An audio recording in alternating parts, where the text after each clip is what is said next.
दोस्तों, स्वागत है आपका देश और दुनिया की सबसे बड़ी और महत्वपूर्ण खबरों को जानने के लिए सब्सक्राइब कीजिए मोदी न्यूज 24 चैनल को।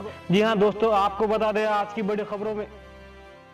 जी हां, वही बात करें अगले खबर में तो आधार से जुड़ी किसी भी शिकायत को यहां दर्ज करा सकते हैं आप। जल्दी मिलेगा आपको समाधान। जी हां, आपको जानकारी के लिए बता दें, भारत में रहने वाले लोगों के लिए आधार एक सबसे बड़ी जरूरी डॉक्यूमेंट है। सरकारी योजनाओं से लेकर घर के कामकाज करने के लिए आधार की जरूरत होती है। जी हाँ, इस समय आधार का इस्तेमाल पहचान पत्र के रूप में भी किया जाता है।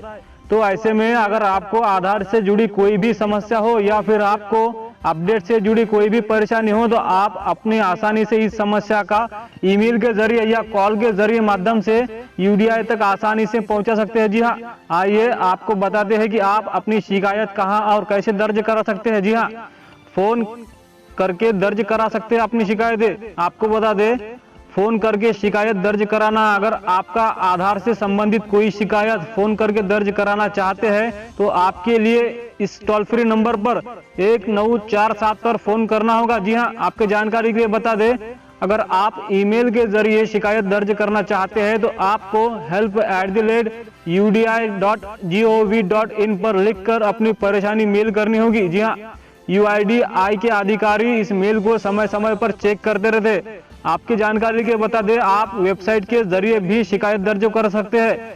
यूजर्स यूडीआई की वेबसाइट पर भी आधार की शिकायत दर्ज करवा सकते हैं। जी हाँ, बढ़ते हैं अगली खबर की ओर। जनधन खाते में 3 महीने तक सरकार दे रही है 500 रुपये।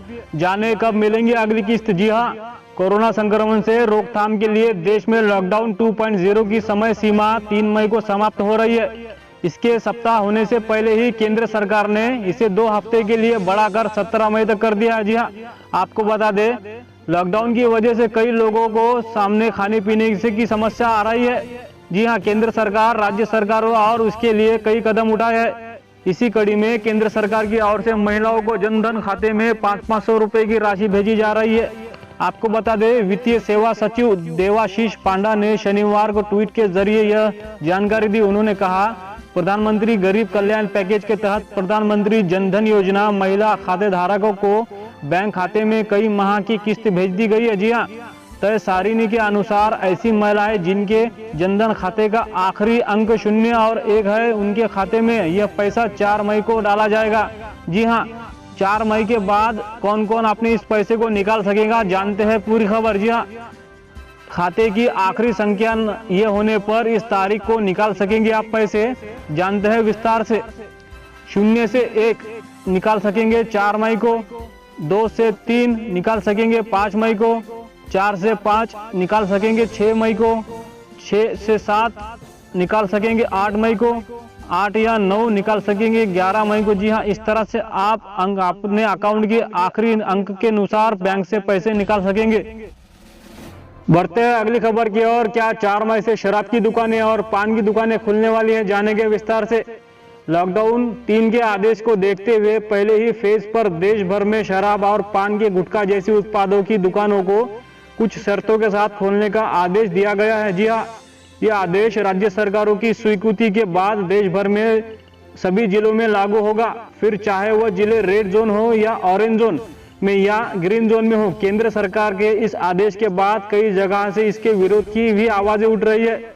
हालांकि इस आदेश से पहले भारतीय राज्य सरकारों ने अपने राज्य में शराब की दुकानों को खोलने की तैयारी कर ली थी, लेकिन अलग अलग कारणों से उन्हें पीछे हटना पड़ा। जी हाँ, हालांकि अब केंद्र सरकार के आदेश के बाद राज्य सरकारें 4 मई से शराब के साथ साथ पान और गुटखा की दुकानों में भी शर्तें के साथ खोली जा सकती है। जी हाँ, आपको बता दें, शराब की दुकानों से क्यों खुल रही है, इसको समझने के लिए शराब और अर्थव्यवस्था के गणित की समझना पड़ेगा। बात करें उत्तर प्रदेश की तो हर साल आबकारी टैक्स से 20,000 करोड़ रुपए से ज्यादा राजस्व मिलता है। राज्य सरकार के कर्मचारियों को सिर्फ वेतन की मदद में हर साल करीब 18,000 करोड़ रुपए दिए जाते हैं। यानी सिर्फ आबकारी टैक्स के सरकार कम से कम अपने कर्मचारियों का वेतन तो दे सकती है। जी हाँ, इसी वजह से बड़ा कारण माना जा रहा है कि शराब की दुकानों को खोलने की उम्मीद जताई जा रही है। जी हाँ, वही बात करें फंसे हुए मजदूरों के बारे में तो उनके लिए राहत की खबर है कि सरकार ने उनके जाने का इंतजाम ट्रेन के जरिए कर दिया है। जी हाँ, अब मजदूर भी अपने घर लौट सकते हैं। आपको बता दे, लॉकडाउन में पहली ट्रेन का आंखों देखा हाल, जब मजदूरों की नम आंखों ने अधिकारियों को भी रुला दिया। जी हाँ, तकरीबन रात के 1 बज रहे थे जब बसों में मजदूरों को लाया जा रहा था। वो तेलंगाना के लिंगमपल्ली और आसपास के क्षेत्रों में पिछले 40 दिनों से फंसे हुए थे। आपको बता दे, ट्रेन में बैठने से पहले उनकी आंखों से छलक रहे थे आंसू। जी हाँ, उन्होंने कई अधिकारियों को भी रुला दिया। उन्हीं में से एक अधिकारी ने बताया, जो वहां के नोडल ऑफिसर थे, जिनका नाम है के अरविंद रेड्डी। उन्होंने अपना एक वाकया बताया कि एक प्रवासी बच्चे ने जब मेरे पैर छुए तो यकीन मानिए मैं अपने आंसू को रोक नहीं सका। मजदूरों की नम आंखों उनके घर जाने की खुशियां जता रही थी। आपको बता दे, हिंदुस्तान को यह आंखों देखा हाल नोडल अधिकारी ने बताया।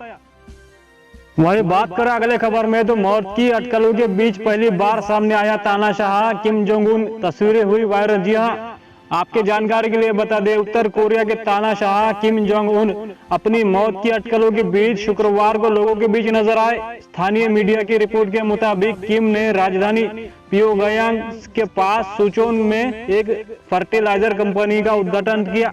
पिछले 1 महीने से उनके स्वास्थ्य और मौत को लेकर कई तरह की अटकलें भी लगाई जा रही थी और दावे कर रहे थे। आपको बता दें, फिर से जनता के बीच में दिखाई दिए किम जोंग उन।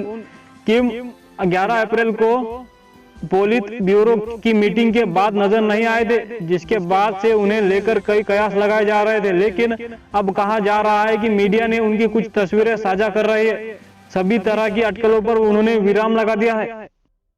वही बात करें अगले खबर में, तो ट्रंप ने निभाया भारत के साथ दोस्ती। अमेरिका में रहने वाले भारतीयों को दी इतने दिन रुकने की एक्स्ट्रा इजाजत। जी हाँ, आपकी जानकारी के लिए बता दें, कोरोना वायरस की वजह से अमेरिकी सरकार ने भारत के H-1B वीजा होल्डर और ग्रीन कार्ड आवेदकों को 60 दिन यूएस में एक्स्ट्रा रहने की इजाजत दी है। जी हाँ, ये छूट उन लोगों को दी गई है जिन्हें डॉक्यूमेंट सबमिट करने के लिए नोटिस जारी किया गया था। US citizen and immigration service ने शुक्रवार को ऐलान किया है कि 60 दिनों का ग्रेस पीरियड बढ़ाकर H-1B वीजा होल्डर और ग्रीन कार्ड आवेदकों को रियायत दी गई है। उन्हें और डॉक्यूमेंट जमा करने के लिए 60 दिन की मोहलत दी गई है। ये तारीख उन्होंने बढ़ा कर दी है।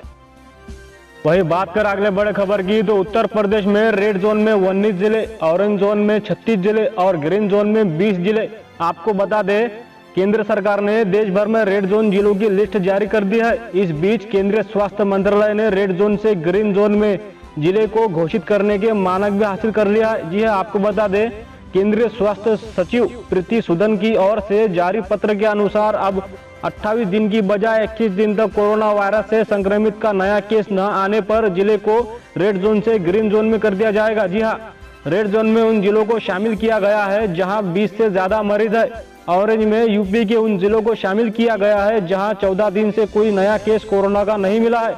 दरअसल ग्रीन जोन में उन जिलों को शामिल किया गया है जहां पहले कोरोना का मरीज मिल चुके हैं, लेकिन पिछले 21 दिनों में कोई नया केस नहीं आया।